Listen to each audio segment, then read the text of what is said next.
오늘도 주님과 함께 걷는 말씀 묵상의 길 위에서 우리 모두의 발걸음이 주님을 향해 걷는 귀한 걸음 되기를 소망합니다.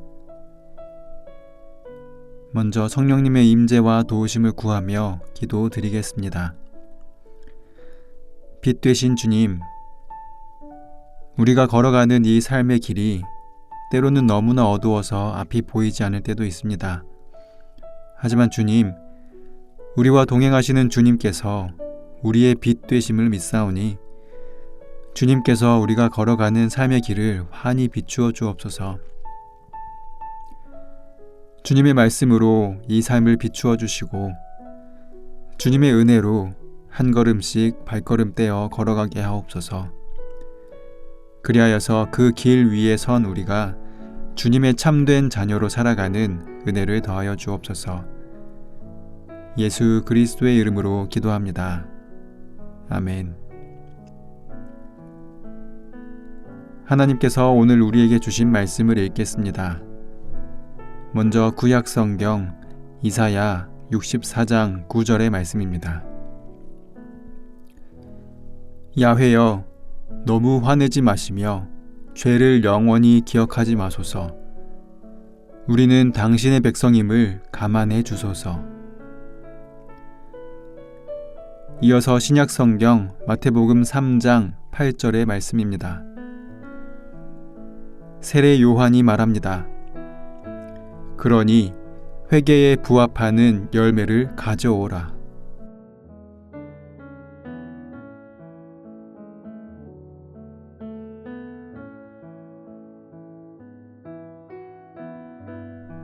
이번에는 순서를 바꾸어서 다시 한번 읽겠습니다. 세례 요한이 말합니다.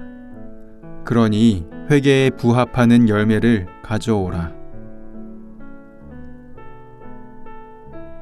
야훼여, 너무 화내지 마시며 죄를 영원히 기억하지 마소서. 우리는 당신의 백성임을 감안해 주소서. 말씀을 읽고 마음에 와서 부딪히는 단어나 구절, 이미지를 묵상하며 말씀 앞으로 나아가겠습니다.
그리스도인으로서 우리는 어떤 모양의 삶을 살아가고 있을까요? 때로 우리는 스스로를 여전히 죄인이라고 여깁니다. 우리 스스로의 삶을 돌아보면 여전히 우리는 죄 가운데 살아가기 때문입니다. 죄 없는 거룩한 삶은 저 멀리 있는 소위 성인들이라 불리는 책으로 접하거나 역사 속 인물로 남아있기만 한 전설과 같은 일들이라고 여기고는 합니다. 하지만 이와 동시에 교회에서는 하나님의 말씀은 우리를 구원받은 성도들, 용서받은 이들이라고 말합니다. 우리가 받은 세례가 용서와 구원의 지표라고 이야기하지요. 그래서 때로는 혼란스럽기도 합니다. 나는 분명 세례받고 용서받았는데 여전히 죄 가운데 살아가기 때문입니다. 신학적으로 이러한 우리의 상태를 용서받은 죄인이라고 이야기하기도 합니다. 용서를 받았지만 여전히 죄 가운데 살아가는 우리. 반대로 여전히 죄인이지만 주님께서 행하신 용서를 밑거름으로 살아가는 우리의 상태를 일컫는 말입니다.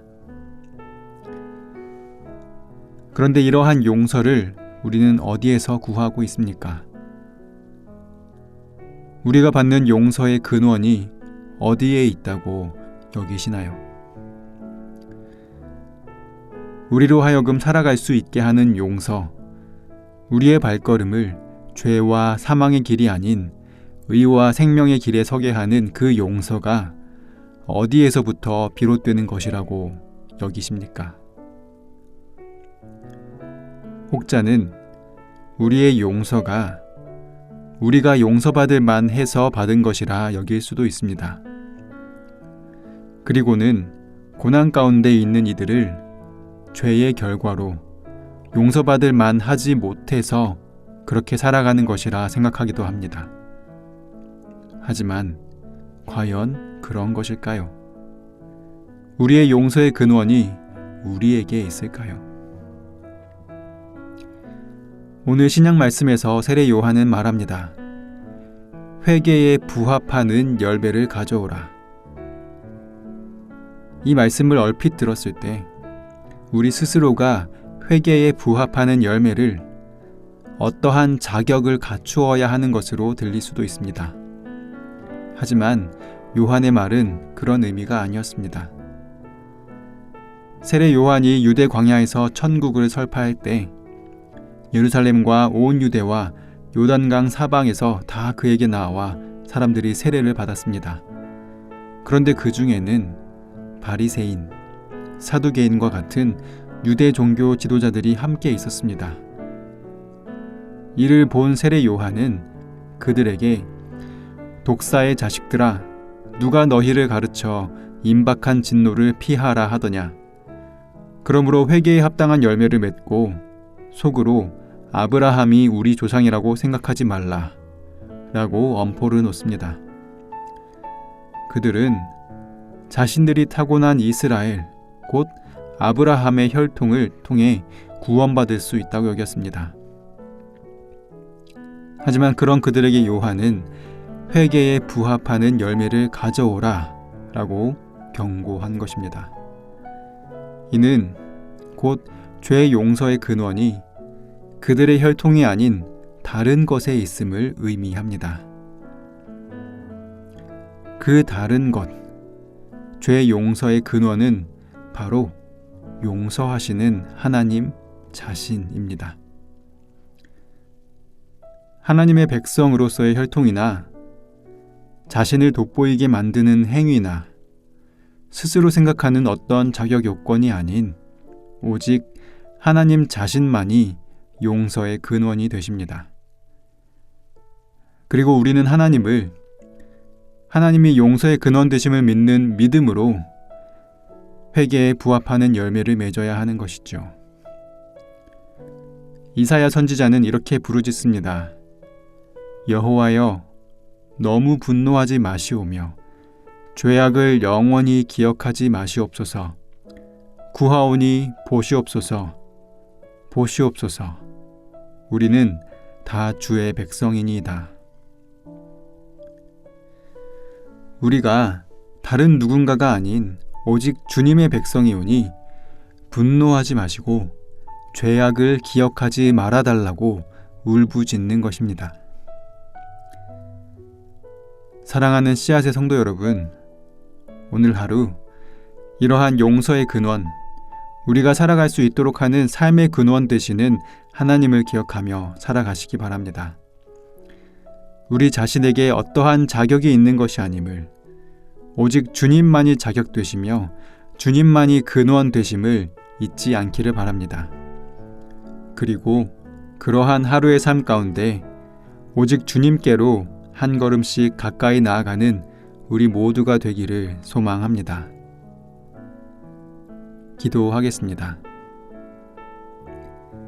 사랑의 하나님, 자격 없음에도 받아주시고 용서해 주시는 주님의 품 안에 늘 거하게 하옵소서. 우리를 품어주시는 주님의 손길 안에 있으면서 그 따스함이 나의 자격이라, 나의 노력이라, 나의 열매라 주장하는 우리를 범하지 않게 하옵소서. 그리하여서 늘 주님께 붙들리는, 주님을 떠나지 않는, 주님과 함께하는 삶을 살아가게 하옵소서. 예수 그리스도의 이름으로 기도합니다. 아멘. 계속해서 말씀 가운데 잠잠히 머무르며 주님의 음성에 귀를 기울이실 때 오늘 주님께서 주시는 말씀과 더불어 다음의 묵상 질문을 통해 주님의 말씀에 집중하시면 좋겠습니다. 첫 번째 질문입니다. 나의 삶 가운데 스스로 여전히 죄인임을 깨닫게 하는 부분이 있습니까? 그러한 부분이 나의 믿음에, 나의 신앙생활에 어떠한 영향을 미치고 있나요?